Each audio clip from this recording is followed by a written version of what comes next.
Priatelia, zišli sme sa tu v hojnom počte, presne 2 kusy, aby sme urobili krátky rozhovor pre tých, ktorí nepoznajú raňajkáreň alebo nepoznajú Maťa, aby ste sa dozvedeli viac, ako to vlastne celé vzniklo, čo plánujeme, aké sú vízie, ciele. Takže môžeme asi začať tým, že sa treba pre tých, ktorí nás nepoznajú, v krátkosti predstaviť. Tak Majko, ďakujem pekne za úvod.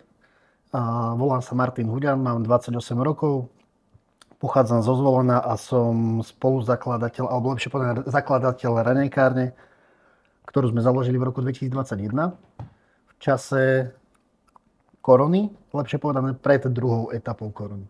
Čo si myslíš, že bolo to v tom čase nejaké dobré rozhodnutie, pretože však väčšina gastroprevádzok sa práve kvôli tomu zatvárala a ty si urobil presný opak, že Určite, si gastro otvoril. ale z toho môjho podnikateľského hľadenia na to bolo najrozumnejšie otvoriť v období, kedy všetci zatvárali.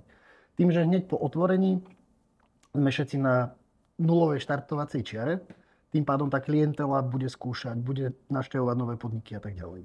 A ako teda to šlo v podstate v tom začiatočnom období, keď si to v tej situácii vlastne otvoril, aj keď si to teda videl ako dobrú príležitosť? Tá situácia bola taká rôzna. Lebo otvorili sme v septembri a tuším november, december sme fungovali čisto rozvoz a január, február už bolo to Green Pass, či ako sa to volalo. Aha, že vieš? Mohlo sa s rúškom, hej? Hej. Že tí, čo boli očkovaní, nie s rúškom, ale tí, čo boli očkovaní, mohli ísť. Mohli navštíviť prevádzku. Čiže v tom čase sme začali s obedovým menu hlavne, ktoré zo začiatku bolo zložité. V podstate v tom novom roku 2022, hej?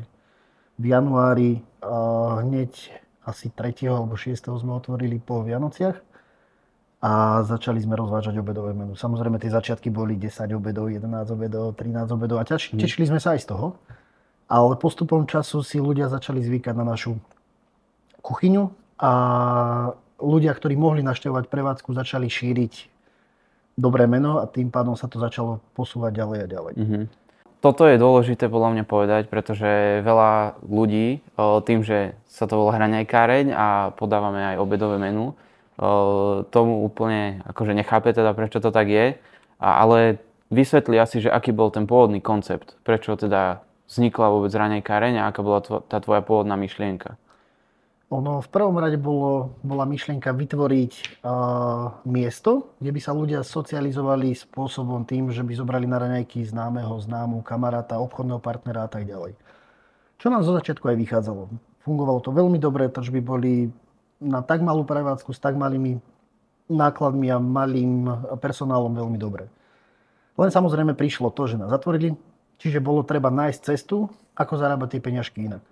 Keďže to nešlo tými raňajkami, lebo ľudia raňajkovali samozrejme doma, tak sme vymysleli to obedové menu. A tým samozrejme prišlo aj viacej problémov. Zväčšenie kuchyne, zväčšenie priestorov, kúpenie rozvozových aut, nájdenie personálu, čo je v tejto dobe veľký problém a tak ďalej. Takže sem išli nejaké ďalšie investície, aby sa to mohlo posunúť ďalej. Prevádzka sa aj časom rozšírila o túto zadnú miestnosť. Je ešte v pláne niečo Plánov ďalšie? Je veľa. Vždy nás zdrží niečo iné. Sú tam nejaké také vonkajšie vplyvy, vnútorné vplyvy, ktoré nás vedia zastaviť. Ale maličkými krôčikmi sa pomaličky posúvame. Vrátime sa naspäť trošku v čase. Pre tých, ktorí nevedia, tak Maťa to samozrejme aj varí. A mne teda zaujíma, či si od detstva mal k tomu nejaký vzťah, alebo kedy si začal možno variť, čo bolo nejaké prvé jedlo, čo si urobil. Tým, že ja som vyrastal v rodine, kde moja mamina bola kuchárka, tak vzťah k tomu vareniu som mal od malička. Samozrejme od pečenia vianočných suchých pečiev cez rôzne polievky, cez rôzne jedlá a tak ďalej. Prvé jedlo si presne nepamätám, ktoré si navaril, ale postupom času som si začal vyhľadávať recepty na internete a podľa tých som začal variť. A vždy som mal najväčšieho kritika doma, ktorý mi povedal, toto je zlé, toto je dobre, toto už nikdy nerob. Mama ťa nekradol si jej kuchárskú knižku? Ona mala ešte tie také staré kuchárske knihy, vieš, kde boli recepty babičky a takéto. A veľakrát tam boli také názvy, ktoré ja som ani netušil, čo znamenajú, tak som sa musel chodiť pýtať, že čo toto je. To presne mala aj moja mama a doteraz tú knihu máme, už sa úplne že rozpada a máš proste takú knihu zaplnenú perom rôznymi receptami proste, čo sa generačne podľa mňa dedia. Ale veľakrát tie recepty sú ďaleko lepšie ako tie moderné. novodobá gastronomia, ktorá veľakrát nie je až taká prepracovaná v chutiach, ale je veľmi pekná na výzor. A ty preferuješ čo? Nejakú strednú cestu? Ja preferujem strednú cestu. Tým, že my máme obšírnu klientelu, kde tá veková kategória je ozaj dajme tomu, od 15 do 50-60 rokov, tak potrebujeme zasiahnuť ozaj široké spektrum. Tým pádom sa venujeme aj tej novodobejšej gastronomii, alebo lepšie povedané tým klasickým receptom, v ktorých využívame prvky novodobej gastronomie. Takže v podstate si hľadal ten teda zlatý stred, ako sa hovorí. Povedz mi ešte, či si pracoval ako kuchár niekde, alebo proste čo si robil predtým, než si sa rozhodol založiť vlastný podnik? Jasné, ja som si prešiel rôznymi profesiami. Nebolo až tak veľa strašne, ale ako kuchár som pracoval nejakých 5 rokov, tuším, možno 6. A potom som si povedal, že s gastrom končím. Lebo prístup zamestnávateľov, podmienky a tak ďalej sú na Slovensku v gastri nedobré. Tí, ktorí si to gastro zažili, vedia, o čom hovorím. A postupom času som začal robiť niečo úplne iné, kde som si zarobil nejaké peniažky na to, aby som si mohol otvoriť vlastnú prevádzku. Vtedy som si povedal, že OK, otvorím, ale s tým, že tí ľudia nebudú mať podmienky, že budú pracovať 15 hodín denne, že budú si musieť platiť stravu a tak ďalej. Ale aby do tej roboty chodili ozaj radi. Aby sa cítili dobre, aj keď tej roboty je strašne veľa, je tam veľký zhon, to gastro je ozaj veľmi živé. Ale aby nemali pocit, že sú len využívaní, ale aby niečo z tej roboty aj mali. Tak myslím si, že to je dobré, lebo v dnešnej dobe je podľa mňa aj, čo sa týka gastro, veľmi ťažké nájsť spoľahlivého človeka, šikovného, ktorý v podstate ti tu nejak ostane a vieš sa na neho spoľahnúť. Povedal si teda, že to gastro si na neho zanevrel najprv po tej práci. Istým spôsobom si teda povedal, že už do toho ísť nechceš, ale aj tak sme teda tu. A čo bol ten moment, že si sa rozhodol k tomu vrátiť? To bol taký sen od malička, mať niečo vlastné, mať vlastnú prevádzku a robiť tých ľudí šťastným cez to jedlo nejakým spôsobom. A keď na to boli financie, boli na to priestory, bolo obdobie, prečo nie? No a teraz to hodnotím ako také najlepšie rozhodnutie, ktoré som zatiaľ spravil. Aj keď to boli ťažké časy, nebudeme si klamať, boli mesiace, kedy sme na tom neboli dobre, ale postupom času sa tá klientela stala ozaj tak silná, že ďakujem za každého jedného, ktorý ku nám chodí alebo ktorý si objednáva. Tak ja si myslím, že Raňajkáreň má takú pomerne stálú klientelu ľudí, ktorí sem proste radi chodia, majú radi prostredie, jedlo aj atmosféru tu. A čo bol, vieš aj presne ten moment, že kde si urobil takéto posledné asi si to mal v hlave už proste nejakú dlhšiu dobu, ale kde nastal ten zlom, že si povedal, že idem do toho? Raz som išiel po tréningu a sadol som si na tú našu príjazdovú cestu alebo na ten vchod, ktorý máme pred vchodom vlastne. A pozeral som sa na zámok a povedal som si, že tu chcem na tú prevádzku. No a sme tu. A vtedy to prišlo, že otvárame tu. A ako to celé takto spätne hodnotíš? Už si teda vlastne povedal, že bolo to jedno z najlepších rozhodnutí, aj keď tie začiatky boli síce ťažké a nebolo to vždy ideálne, ale keď sa na to pozrieš tak spätne, či si mal napríklad aj nejaké momenty, že si uvažoval o tom, že zabaliť to, proste skončiť, zavrieť? Alebo... Konkrétne momenty nie, ale určite boli obdobia, kedy som si sám vravel, že už to nezvládam. Že je toho veľa, že neviem, ako pokračovať ďalej. Lebo veľakrát sa stalo, že človek, ktorý mal prísť do práce, neprišiel. Človek, ktorý si mal spraviť svoju robotu, nespravil. A tak ďalej. Ale je to asi v každom segmente, v každej profesii, že tí zamestnávateľia bojujú s tým, že tí zamestnanci nie sú zodpovední.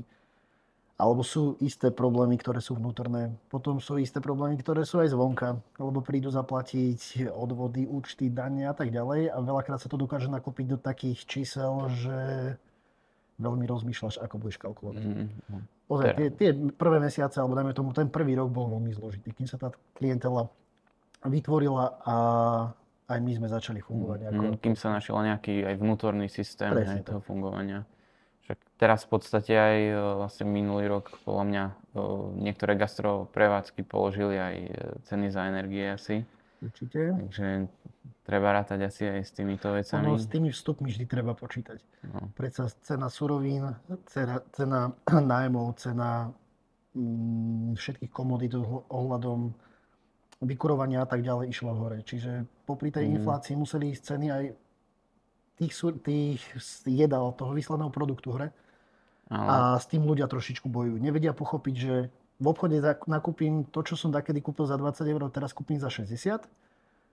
Ale v prevádzke by to malo byť na tej istej cene, čo to bolo niekedy.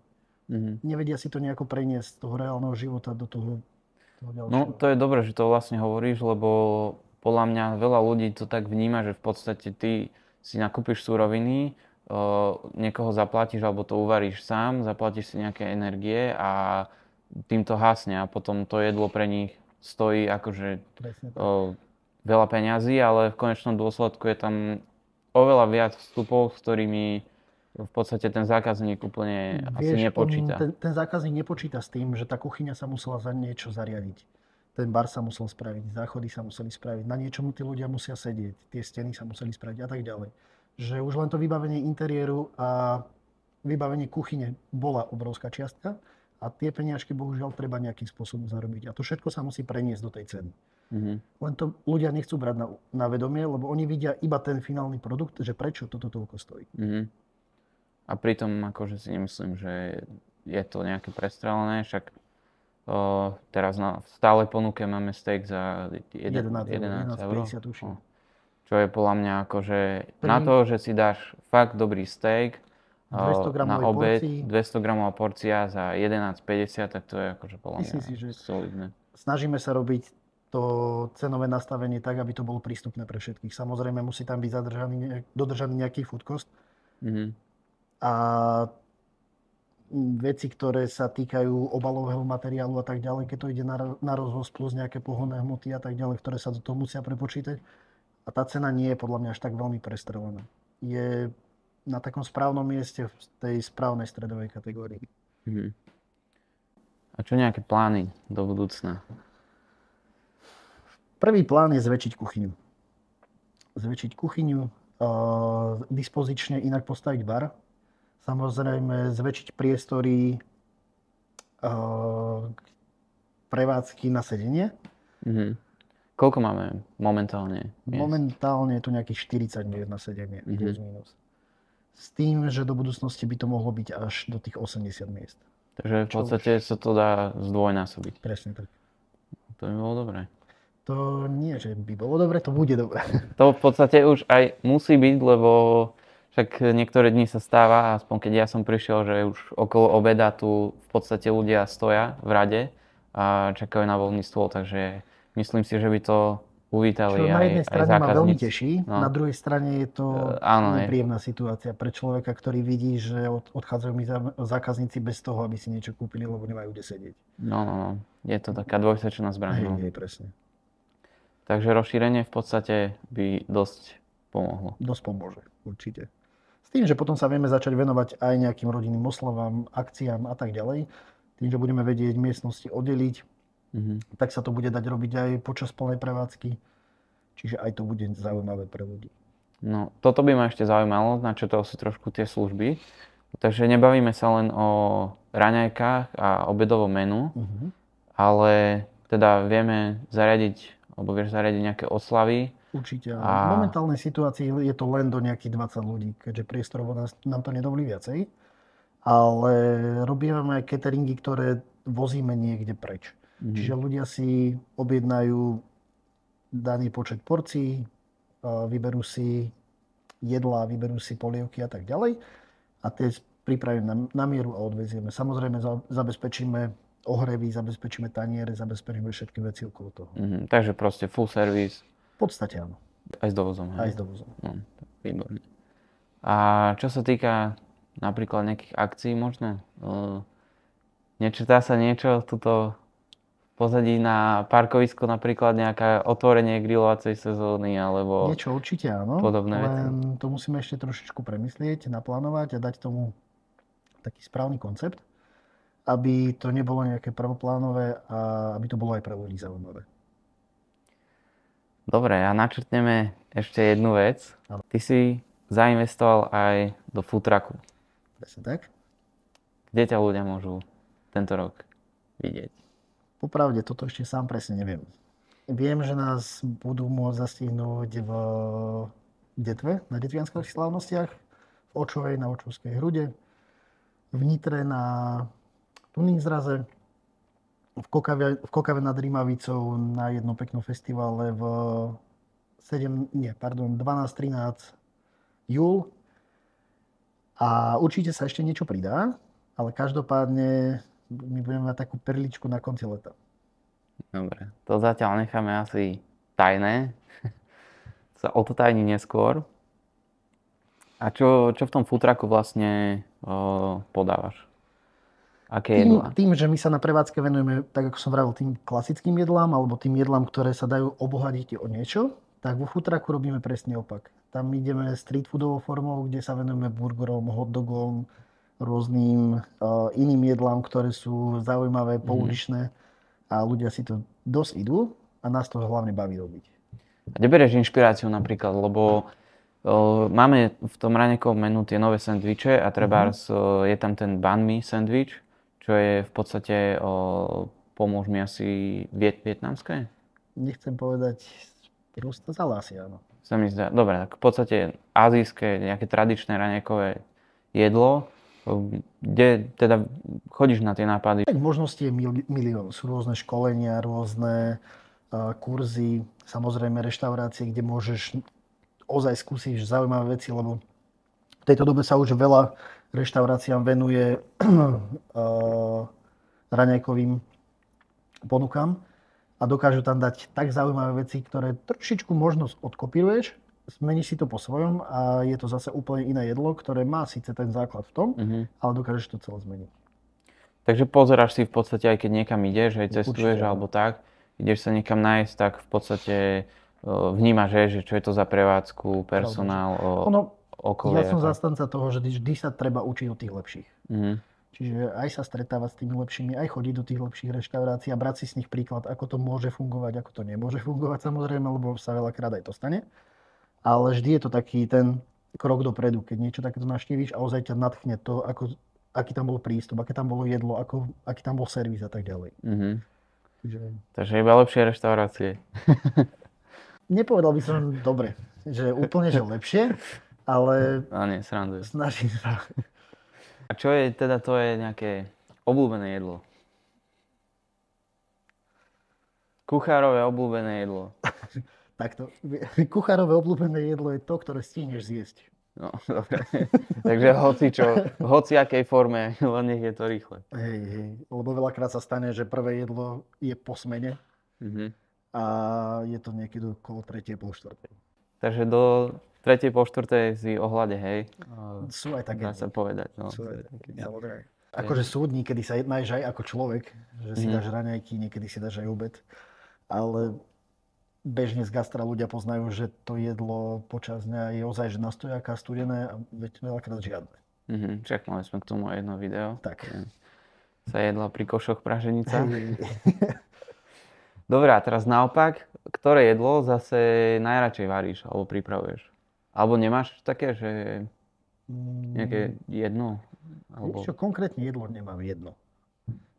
Rád robím jedlá, ktorým sa musíš venovať. Napríklad Benedikt vajíčka, kde tú holandskú omáčku musíš ozaj vypracovať ručne a je to trošku pracnejšie. Alebo mám rád jedlá, ktoré sú ozaj chuťovo výrazné. To čo znamená napríklad butter chicken? Butter chicken napríklad, presne. Hej, tak oni v podstate používajú také korenisté jedlá. Celá tá India je založená na tých koreninách. A pre mňa je to ozaj blízke. Či už je to Ázia alebo India, tak má to rád. Takže máš rád v podstate celú svetovú kuchyňu. Z každého sa dá zobrať niečo. Presne tak. Myslím si, že sme si povedali viac menej všetko a ešte si dáme také rýchle otázky, na ktoré proste musíš odpovedať hneď. Budeš mať 2 možnosti. Dobre. Rezeň, kurací alebo bravčový? Kurací, S rýžou alebo s kašou? kašou. Môj človek. Čakal som bravčový, ale dobre. Pizza Hawaii, áno, nie. Nie. Nie? Prečo? Nie. Mm, Myslíš si, že na pizzu nepatrí ananás? Ananas patrí do dezertu. Do dezertu? Mhm. Dobre, takže pizza Hawaii nie. A ešte si môžeme dať napríklad hot-dog, kečup alebo horčica. Slaninová majonéza. Ja som to vedel, že pri niektorej otázke odbočíš. Ale dobre, slaninová majonéza, no. Máš rád majonézový šalát, akože ten vianočný? Lebo niektorým ľuďom to ide, alebo sú jedlá, ktoré fakt neznášaš. Tak. Jedlá, ktoré neznášam určite, áno. Napríklad u nás v ponuke sa si ešte nikdy neobjavila držková polievka. Tak to väčšinou ľudia zjedia iba tú vodu, že? Presne, ja to nemôžem ani cítiť. Čiže keď náhodou bude v ponuke, tak ľudia si môžu byť istí, že ja nie som v robote. A ešte okrem držkovej polievky? Máme niečo? Tie také slovenské klasiky, ako je, ja neviem, restovaná pečeň. Takže všetky v podstate vnútornosti, kadejaké. To nie je pre mňa to, čo by som si jedal. A masné mäso ti vadí, či nevadí? Tým, že celý život športujem, tak to masné mäso nie je až tak pre mňa blízke, ale zase dobrá klobása. No klobása, hej, ale ja som myslel tak, že keď dostanem proste treba nejaký guláš alebo akékoľvek mäso, tak ja strašne to preberám, vieš, že keď sú tam tie masné kúsky alebo čo. Tu ťa troška z omylu. To mäso, ktoré tam je aj to masné, tak veľakrát je taký základ tej chuti. Áno, tak lebo tuk je nositeľom chuti vlastne. Nie, tie malé kúsky proste, určite, čo tam je. Nie je to najpríjemnejšie, keď no. to tam vidíš, ako sa to hýbe všelijako, ale bez tých častí by tá polievka nebola taká, alebo ten guláš by nebol taký. Takže v podstate to tam treba trošku vyvariť aspoň. No dobre, ja si myslím, že sme prešli asi všetko. Máš nejaké záverečné slovo? Možno pre zákazníkov? Záverečné slovo nemám, ale poďakovať by som chcel každému zákazníkovi, ktorý ku nám chodí, ktorý navštevuje raňajkáreň či už na raňajky alebo na obedy. A verím, že tých zákazníkov bude stále len viacej a viacej. Paráda. Ja ti ďakujem veľmi pekne, že sme si dali tento rozhovor. Vám ďakujeme, že ste to dopozerali do konca a budeme veľmi radi, ak prídete na raňajky alebo na obedové menu sem k nám do raňajkárne vo Zvolene. A pre všetky nové veci, ktoré sa tu budú diať, sledujte naše sociálne siete na Instagrame a na Facebooku. Ahojte. Myslím si, že fajn. Yeah.